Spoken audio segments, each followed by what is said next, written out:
Bienvenue mes frères et mes sœurs à Prédication du jour et avec la grâce de Dieu, la prédication d'aujourd'hui, le thème que nous allons parler aujourd'hui se titule « Rechercher la présence de Dieu ». Alléluia, rechercher la présence de Dieu. Amen, c'est le thème d'aujourd'hui dans l'émission Prédication du jour. Et nous allons voir, frères et sœurs, que toutes les choses que nous faisons doivent être une raison d'être notre objectif. Notre objectif dans la vie devait être de grandir et de renforcer notre intimité avec Dieu. Alléluia. De mieux connaître et de mieux le connaître à Dieu et lui obéir et obéir au grand commandement. Alléluia. Le Seigneur a dit ce commandement. Tu aimeras le Seigneur ton Dieu de tout ton cœur, de toute ton âme, de toutes tes forces. Alléluia. Et nos cœurs, ce matin, doivent être et doivent désirer Dieu plus que les cerfs désirent les ruisseaux d'eau dans le désert.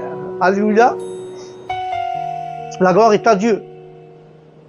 Et ça, et frères et sœurs, cela exige de la présence. Alléluia. Et la présence va nous surmonter et nous avons besoin de cette présence pour avoir de la persévérance. Car la présence de Dieu, si nous cherchons la présence de Dieu, cela va exiger de la persévérance. À quoi va servir cette persévérance? Quand nous recherchons la face de Dieu, quand nous recherchons la présence de Dieu, cela va exiger avoir de la persévérance pour surmonter les obstacles. Alléluia. Quand nous voyons le livre des Exodes, chapitre 34, versets 1 et 2, et nous lisons la parole au nom du Père, du Fils et du Saint-Esprit, et la parole dit ainsi, Dieu dit à Moïse. Qu'est-ce qu'il dit Dieu à Moïse? Il dit cela. Apportez-moi 2 tables de pierre, comme celles que je vous ai données auparavant, et j'écrirai les mêmes lois que celles que vous avez enfreintées. Préparez-vous à gravir le mont Sinaï. Tôt demain, je veux te voir au sommet.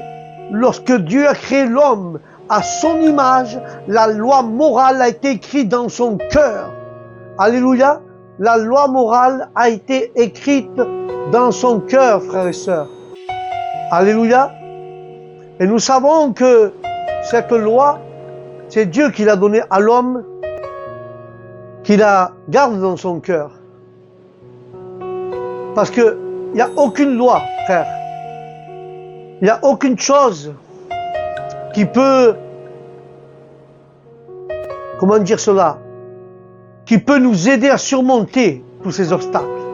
C'est pour ça que Dieu a dit cela, que Dieu a dit à Moïse de monter au sommet, et quand Dieu a créé cet homme à son image, il a mis la loi morale qui a été écrite dans son cœur par le doigt de Dieu. Elle a été écrite sans aucun moyen extérieur. Mais depuis que l'alliance alors conclue avec l'homme a été rompue, car le Seigneur a utilisé le ministère des hommes à la fois pour écrire la loi dans les Écritures et pour l'écrire dans le cœur des hommes et des femmes. Alléluia, béni soit son nom de notre Seigneur Jésus-Christ. Amen. Et c'est pour ça que nous devons, frères et sœurs, et nous devons avec la grâce de Dieu, faire attention à ce que nous faisons, ce que nous disions. Car la loi de Dieu est divine et nous devons la respecter. Si Dieu a écrit la loi dans nos cœurs, nous devons lui obéir tout simplement. Alléluia. Nous devons l'obéir comme Dieu le demande. Car si nous n'obéissons pas à la loi, donc nous péchons contre Dieu. Alléluia. Et lorsque Dieu fut réconcilié,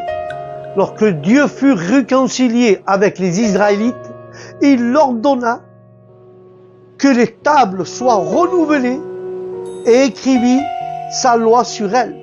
Même sous l'évangile de la paix du Christ, la loi morale continue à lier les croyants. Bien que le Christ nous ait rachetés de la malédiction de la loi, il ne nous a pas rachetés à ses commandements, mais la première et la meilleure preuve du pardon des péchés et de la paix avec Dieu est l'écriture de la loi dans nos cœurs. Alléluia! L'écriture de la loi dans nos cœurs, frères et sœurs. Ça, c'est quelque chose que Dieu a mis dans nos cœurs pour que nous puissions, avec la grâce de Dieu, avoir tout cela. Mais Dieu, c'est toute chose. Dieu connaît nos cœurs mieux que personne. Dieu connaît toute chose envers nous que personne. Et je le crois par la foi, que Dieu a écrit cela. Dieu a écrit cela pour que nos cœurs soient, pour que nos cœurs soient vraiment remplis de sa présence. Et quand notre cœur est rempli de la présence de Dieu, frères et sœurs, quand nos cœurs est rempli de cette présence, alors là, nous pouvons voir et nous pouvons conclure que la présence de Dieu est formelle. La présence de Dieu est divine. Et Dieu demande que chacun d'entre nous soit écrit la table de Dieu dans nos cœurs. Alléluia. Que les tables de Dieu soient écrites dans notre cœur. C'est pour ça que Dieu demande ce matin de chercher sa présence. De chercher la présence de Dieu, car elle est importante, frères et sœurs. Car la présence de Dieu va nous permettre de persévérer vers les difficultés, vers les obstacles.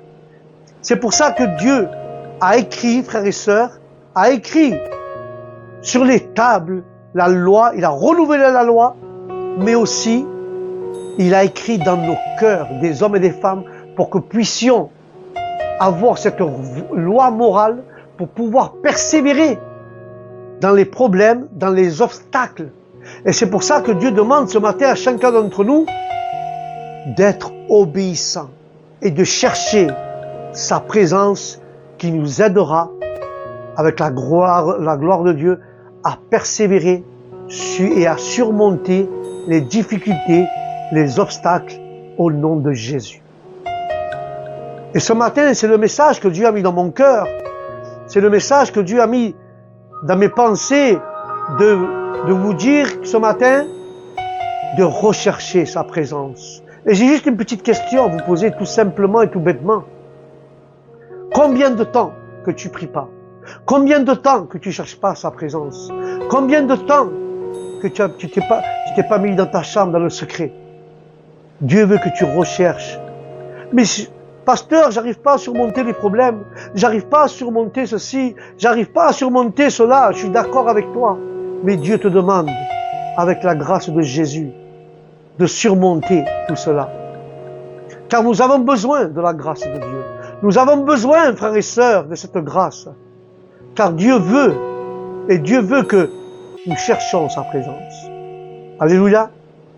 Je vais te poser une question ce matin avec la grâce de Dieu et avec la miséricorde de notre Seigneur Jésus. Combien de temps que tu ne recherches pas sa présence? Combien de temps que tu continues avec tes problèmes? Combien de temps ça fait que tu cherches plus sa présence, frères et sœurs? Et nous savons, avec la grâce de Dieu, que Dieu a réconcilié avec son peuple. Mais je te dis ce matin que la première et la meilleure preuve que nous avons aujourd'hui, c'est du pardon des péchés et la paix avec Dieu. C'est pour ça que je vous ai dit, la loi, elle est écrite dans nos cœurs. Et nous pouvons remarquer que dans ce cas, Moïse doit porter de nouvelles tables de pierre, un poids supplémentaire sur son corps. Il a dû grimper jusqu'au sommet de la montagne. Il a dû faire un grand effort. et de ne pas se permettre de commendation ou de dépression pour ses actions passées. Car Dieu lui dit, comme les premières tables que tu as brisées. Comme les premières tables que tu as brisées, lui dit l'Éternel, frères et sœurs. Tu te rends compte un peu? Dieu lui dit, comme les premières tables que tu as brisées. Combien de fois nous brisons la loi de Dieu? Nous n'accomplissons pas ce que Dieu nous demande. Combien de fois nous l'avons fait? Combien de fois nous avons fait pleurer Dieu? Combien de fois, frères et sœurs, nous l'avons fait?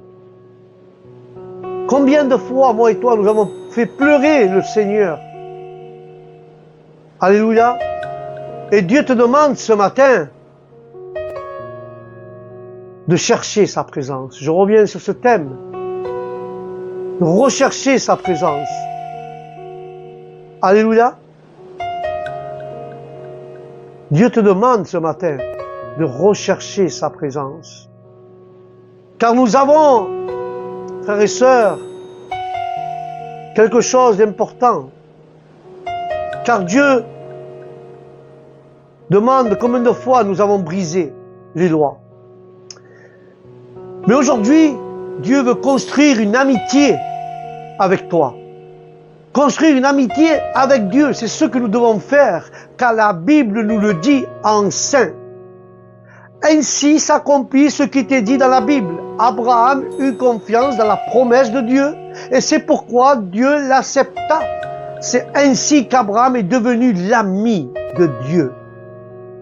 Abraham est devenu l'ami de Dieu, frères et sœurs. Alléluia.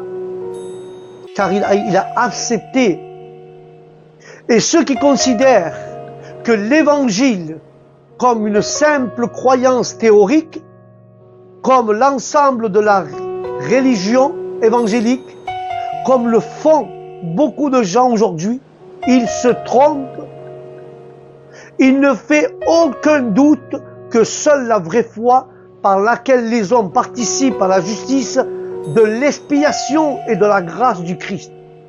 Christ sauve leur âme, mais il produit des fruits sacrés et qui est réel par son effet dans ses œuvres au nom de Jésus.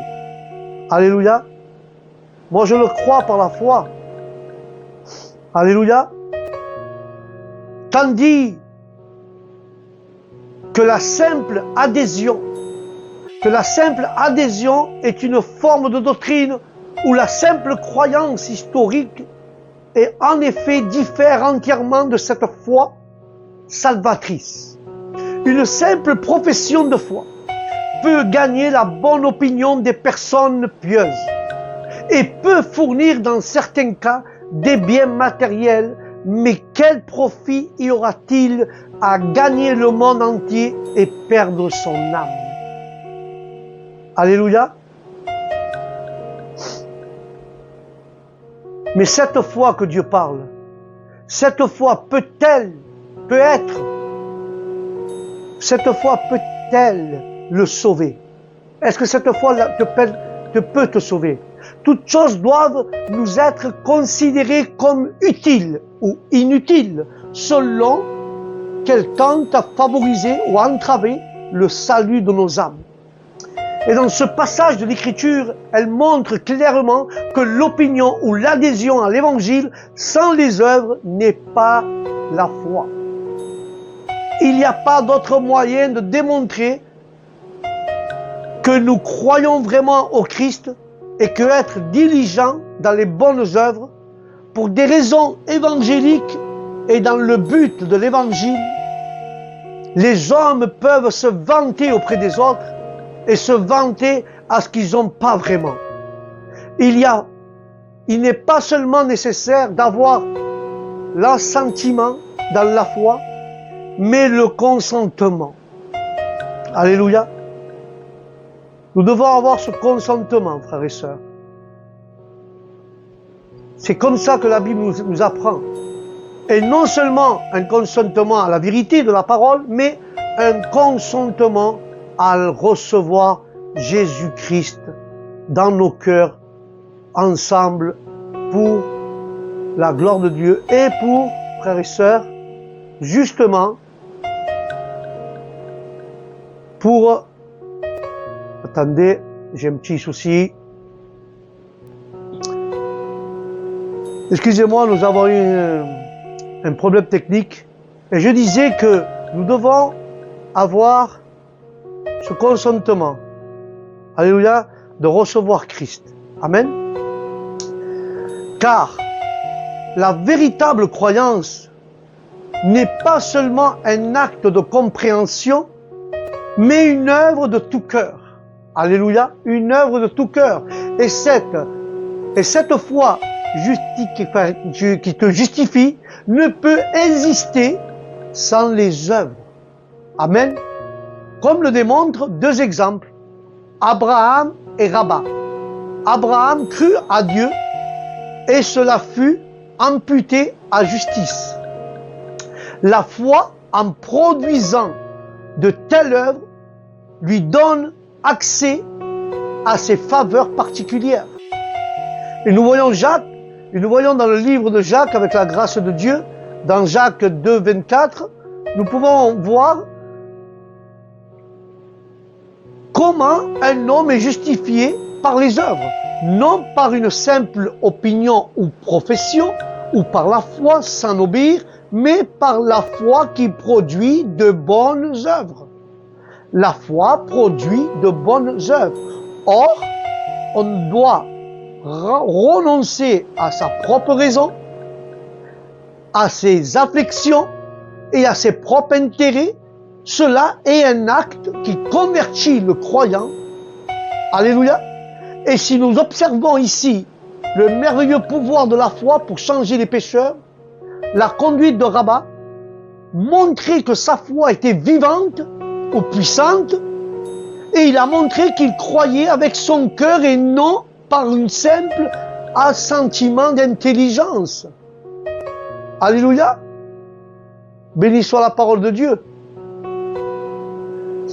C'est pour ça que nous devons être prudents. Nous devons être prudents, frères et sœurs. Soyons prudents ce matin, car les meilleures œuvres sans la foi sont mortes. Il leur manque une racine et un commencement. Que par la foi, tout ce que nous faisons est vraiment bon, car cela est fait dans l'obéissance à Dieu et en vue de son acceptation. Car la racine est comme morte quand il n'y a pas de fruit. La foi est la racine. Les bonnes œuvres sont les fruits. Si la foi qui est la racine est morte, elle ne va pas produire du fruit. Et nous devons nous assurer d'avoir les deux. Et c'est la grâce, et c'est la grâce de Dieu dans laquelle nous sommes assurés d'avoir les deux. Car nous sommes, et nous devons nous raccrocher, il n'y a pas d'état intermédiaire. Chacun doit vivre en ami avec Dieu. Ou tu vis en ami avec Dieu, ou tu vis en ennemi de Dieu. Et je te pose cette question, tu es ami de Dieu ou ennemi de Dieu? Nous devons vivre pour Dieu. Comme les conséquences de la foi qui justifie, qui sauve et exige, frères et sœurs, que nous faisions rien contre lui. Mais que nous faisions tout par lui et pour lui. C'est pour ça, frères et sœurs, qu'Abraham crut à Dieu et cela lui fut imputé à justice. Il fut appelé l'ami de Dieu. La véritable amitié nécessite du temps, des connaissances, de l'aide, du soutien et avoir une confiance mutuelle, avoir des dialogues sincères et transparents, un dépassement des différences amoureuses. Moïse avait une communion avec Dieu unique sur la terre, résultat de sa recherche continue de Dieu, et Jésus lui-même, frères et sœurs, il dit dans sa parole, notre Seigneur Jésus lui-même dit, il dit ceci, et ceci est la vie éternelle, afin qu'ils te connaissent toi, le seul vrai Dieu, et Jésus-Christ que tu as envoyé. Ça se trouve dans le livre de Jean 17, 3. Alors là, ils reçoivent cette vie éternelle lorsqu'ils croient et lorsque nous croyons en lui, et nous croyons en Jésus, au Père, au Fils, au Saint-Esprit, et si nous croyons au Père, nous croyons en Jésus, et si nous croyons en Jésus, nous croyons au Saint-Esprit, et nous croyons à Dieu seulement. Parce que la parole dit, toi seul, parce que tu es le seul, l'unique et le vrai Dieu. Et à moi, dit Jésus, parce que je suis le Messie que tu as envoyé dans le monde. Alléluia. Notre Seigneur, frères et sœurs, notre Seigneur a prié en tant qu'homme, en tant que médiateur pour son peuple.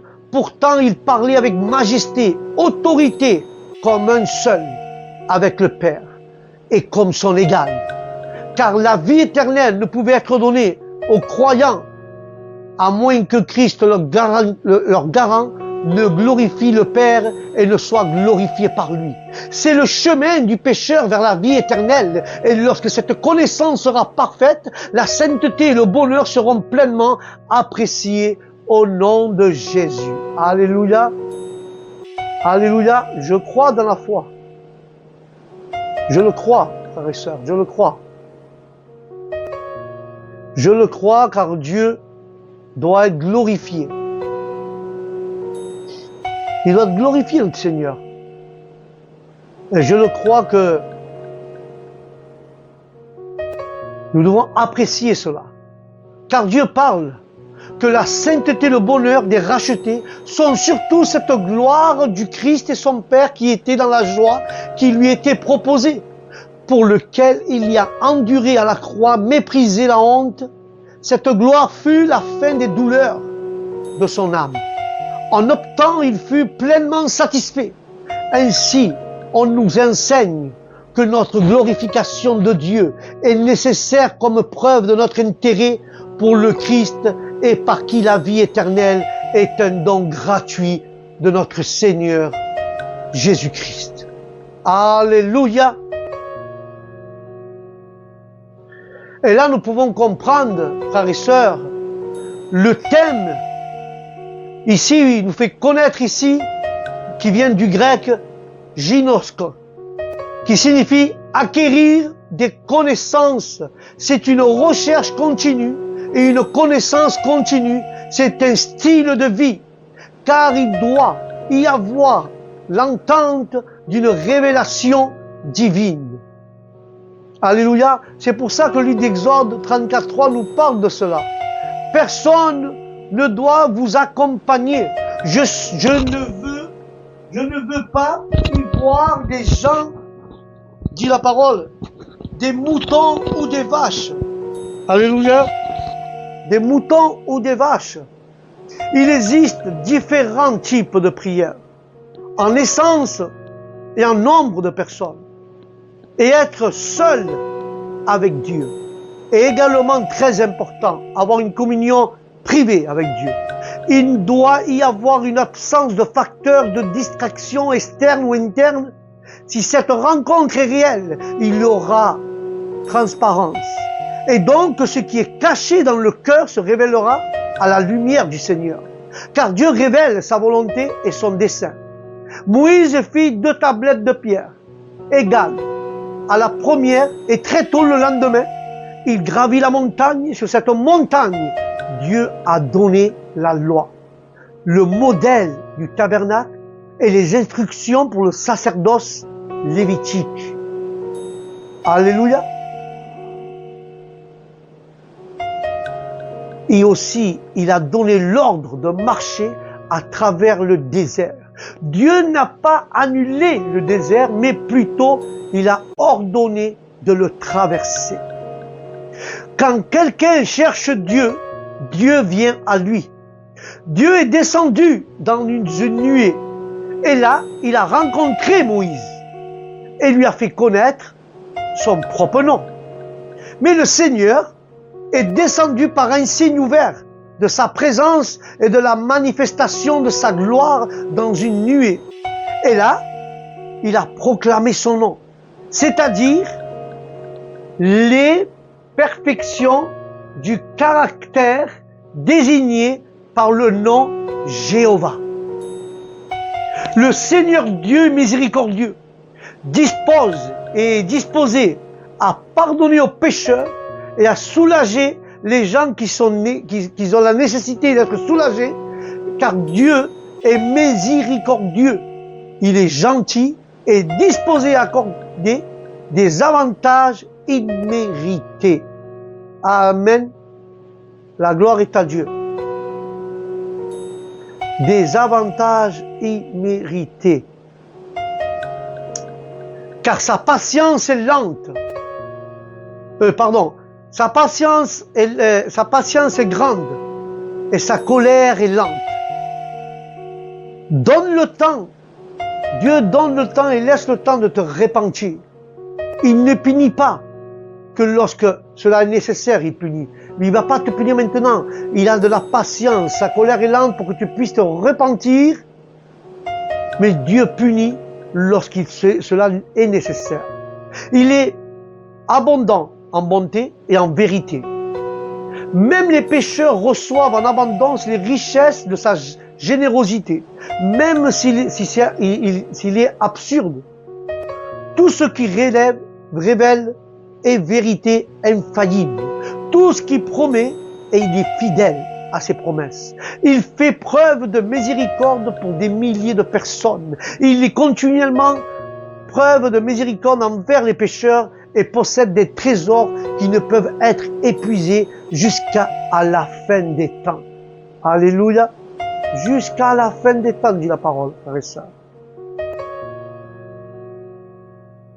Mais Dieu pardonne l'iniquité, la transgression, frères et sœurs. Il pardonne l'iniquité, la transgression et le péché. Sa miséricorde et sa bonté réalisent, frères et sœurs, le pardon total et gratuit des péchés. Amen. Et en aucun cas, les coupables ne seront innocentés. Car la sainteté et la justice de Dieu font partie de sa bonté, de son amour envers toutes ses créatures. Alléluia. Béni soit le nom du Seigneur. Et nous pouvons voir que dans les souffrances de notre Seigneur Jésus-Christ, la sainteté et la justice divine se manifestent pleinement et le mal du péché est révélé. La miséricorde de Dieu est toujours accompagnée de sa grâce sanctifiante et conversatrice.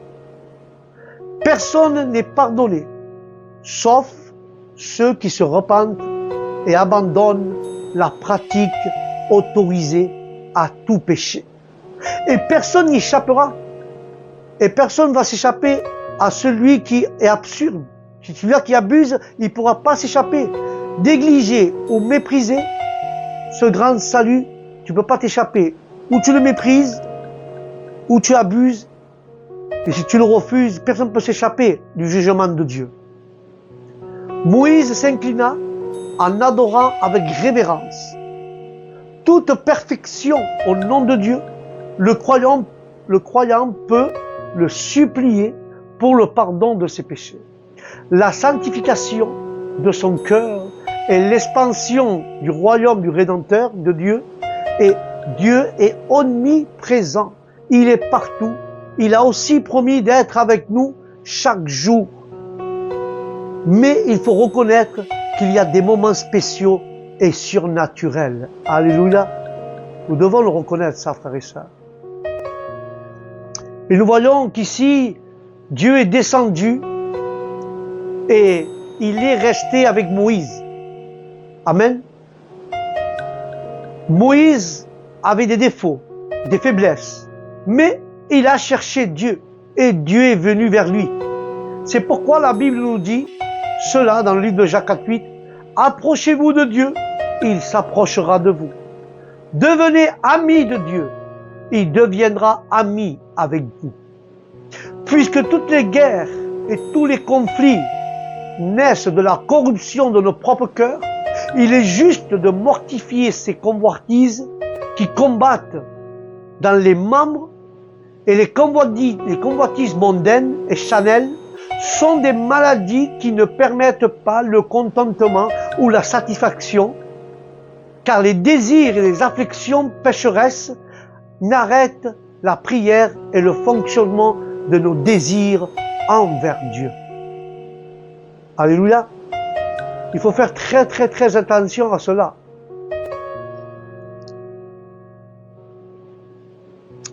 Car Dieu veut que nous le cherchions. Encore une fois, je le répète.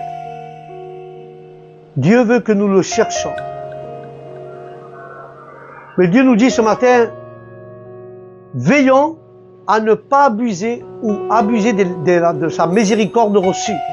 En raison de la disposition de nos cœurs, lorsque les prières ne sont accordées, lorsque les hommes demandent à Dieu la prospérité, ils le font souvent avec de mauvaises intentions et de mauvais buts.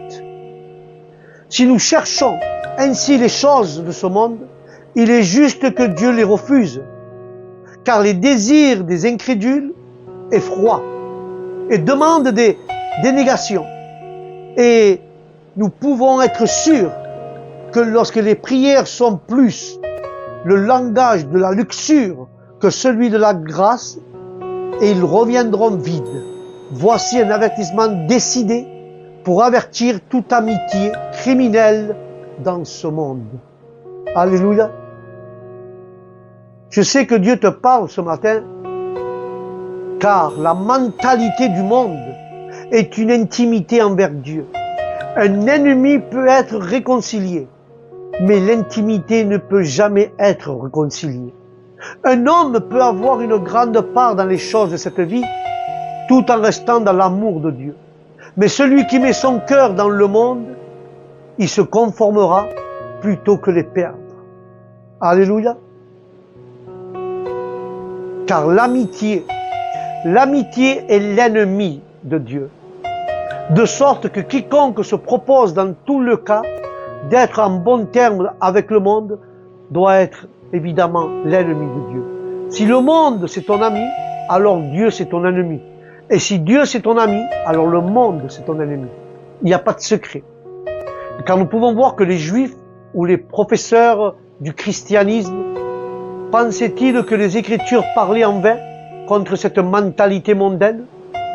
Est-ce que le Saint-Esprit qui habite dans tous les chrétiens ou dans la nouvelle nature qu'il crée et qui produit de tels fruits? Car la corruption naturelle se manifeste dans l'envie. Et l'esprit du monde nous apprend à accumuler ou à disposer pour nous-mêmes, selon nos propres fantaisies. Dieu et le Saint-Esprit nous enseignent à être disposés à faire du bien à tous ceux qui nous entourent, selon notre possibilité. Car la grâce de Dieu corrigera et guérira l'esprit par nature en nous. Amen. Je le crois par la foi. Je le crois.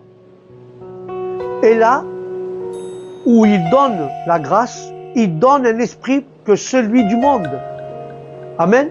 Car les orgueilleux résistent à Dieu. Dans leur compréhension, ils résistent aux vérités de Dieu. Dans leur volonté, ils résistent aux lois de Dieu, les orgueilleux. Mais leur passion, ils résistent à la providence de Dieu. Ils ont donc pas, c'est pas surprenant que Dieu résiste aux orgueilleux, frères et sœurs. Quel état misérable pour eux, qui font de Dieu leur ennemi. Dieu donnera plus de grâce, il donnera plus de grâce aux humbles, parce qu'il en voit, il voit qu'ils ont le besoin, qu'ils prient pour cela, et qui sont reconnaissants. Et ceux-là auront ce que Dieu leur demandera à Dieu. Car ces gens-là, les gens humbles, vont se soumettre à Dieu. Soumettez-vous à Dieu et vous voyez que Dieu va vous combler de bénédictions. Soumettez-vous à votre compréhension, à la vérité de Dieu. Soumettez-vous à votre volonté ou à la volonté de son Père spectre, à la volonté de sa providence. Soumettez-vous à Dieu, dit la parole. Soumettez-vous à Dieu, tout simplement. Car il est prêt à vous faire du bien. Si nous cédons aux tentations du diable, il nous suivra continuellement. Mais si nous revêtons et nous habillons de toute arme de Dieu et nous opposons à lui, il nous quittera, puisque les pécheurs se soumettent à Dieu et recherchent sa grâce et sa faveur en résistant au diable. Car chaque pécheur doit être pleuré, ici dans une pieuse douleur, ou désormais dans une éternité ou une éternelle misère. Et le Seigneur ne refusera pas de réconforter ceux qui pleurent vraiment le péché, ni exalter ceux qui se mient devant lui. Alléluia. La gloire est à Dieu, Seigneur. La gloire est à Dieu. Mais la parole continue de dire, frères et sœurs, le texte nous dit, Jéhovah est descendu dans la nuée. Quand il parle, le thème nuée, en hébreu signifie anan, signifie masse nuageuse. Il est utilisé notamment pour désigner la masse des nuages, et à travers lequel la présence de Dieu s'est manifestée. Et on le voit ici sur le mont Sinaï, dans le tabernacle, et devant eux, dans le désert. Le nuage est une figure ou un symbole de la présence de notre Seigneur. La présence divine produit la transformation, frères et sœurs. Alléluia. La présence divine produit la transformation. La vraie transformation se produit dans l'intimité avec Dieu. Car le livre des autres 34 nous parle de cela et a marqué quelque chose. Quand nous lisons 34-29, il dit « a marqué les ténèbres de cette dispensation ». Comparer la dispensation évangélique et le Nouveau Testament, c'était aussi là une emblème du voile naturel qui recouvre le cœur des hommes. Concernant des choses spirituelles ainsi, le voile qui était est sur la nation d'Israël, qui ne peut être élevé que par l'Esprit de Dieu, en lui montrant le Christ, enfin comme la fin de la loi pour la justice pour tous ceux qui croient en Dieu, car la peur et l'incrédulité vont placer le voile devant nous. Il va empêcher notre liberté, il va empêcher de s'approcher au propriétaire céleste. Et nous devons exposer pleinement nos besoins temporels et spirituels devant le Père céleste. Alléluia. Nous devons faire très attention, frères et sœurs. Nous devons lui raconter nos obstacles, nos luttes, nos preuves, nos tentations, et nous devons le reconnaître, nos offenses. Nous devons tout lui dire à Dieu. Tout. Il faut tout reconnaître devant sa présence. Car le texte nous dit que le visage de Moïse brillait parce qu'il avait parlé avec Dieu. Parlant de l'hébreu darban se traduit aussi arranger, parler, soumettre. C'était donc une époque où les choses étaient arrangées ou ordonnées chez Moïse. Ils entendent et connaissent les révélations du Seigneur et ils se soumettent tous. Tout son être, de tout son être, ils se soumettent tous à Dieu. Cet ensemble de choses et de décisions de Moïse permettent à l'écart de son visage de briller. Car la véritable transformation et le renouveau sont évidents. Et nous pouvons remarquer que le texte nous dit que Moïse ne le savait pas, mais que tout le monde l'avait vu. C'est vraiment Dieu qui témoigne de nous dans son œuvre. Il est intéressant de noter que le Seigneur Jésus a été transformé ou transfiguré alors qu'il priait, frères et sœurs. Il priait sur la montagne. Nous connaissons l'histoire du chapitre de Luc, de l'évangile de Luc, frères et sœurs, dans le chapitre 9, verset 27, que Jésus, frères et sœurs, est transformé. 8 jours plus tard, Jésus emmena Pierre, Jean et Jacques sur une autre colline pour prier avec eux. Pendant que Jésus priait, la parole dit que son visage changeait d'apparence et ses vêtements devenaient blancs et brillants. La transfiguration du Christ était un ensemble de la gloire dans laquelle il viendra juger le monde et un encouragement pour ses disciples à souffrir pour lui. Car la prière est un devoir transfigurant, transformateur qui fait briller le visage. Amen. Car notre Seigneur Jésus, même lors de sa transfiguration, a été disposé à parler de sa mort et de ses souffrances. Et dans nos plus grandes gloires sur la terre, rappelons-nous, frères et sœurs, que dans le monde, nous n'avons pas de ville permanente dans ce monde. Nous n'avons pas de ville permanente dans ce monde, frères et sœurs. Alléluia. Quel besoin avons-nous de prier? Dieu, pour obtenir la grâce vivifiante, pour nous donner la vie, mes frères et sœurs. Cependant, pour que les disciples puissent être témoins de ce signe du ciel, il se révèle après un certain temps, afin de pouvoir raconter pleinement ce qui était et ce qui s'était passé. Mais ceux qui parlent de faire des tabernacles sur la terre pour les saints glorifiés dans le ciel ne savent pas ce qu'ils disent. Et la nuée réapparaît.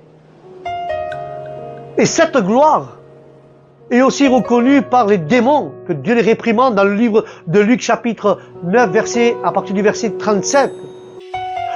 Alors que le garçon approchait, le démon l'attaqua, le jeta à terre et le fit trembler très fort. Alors Jésus réprimanda le démon et guérit le garçon et le remit à son père. Comme le cas de cet enfant est déplorable, il était sous la puissance d'un mauvais esprit. Alléluia, il était dans la puissance d'un mauvais esprit, frères et sœurs.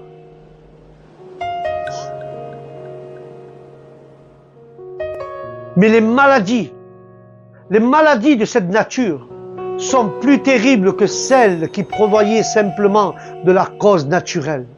Combien de dégâts, que Dieu le réprimande, Satan fait quand il prend le contrôle. Mais heureux ceux qui ont accès à notre Seigneur Jésus-Christ. Heureux ceux qui ont accès à notre Seigneur Jésus. Alléluia. Heureux, car il peut faire pour nous ce que ses disciples ne pouvaient pas faire. Une parole de notre Seigneur guérit l'enfant. Et lorsque nos enfants se remettent d'une maladie, il est reconfortablement de les recevoir comme guéris par les mains de notre Seigneur Jésus-Christ. Cela s'est produit sur le mont Sinaï. Et cela s'est produit avec Jésus.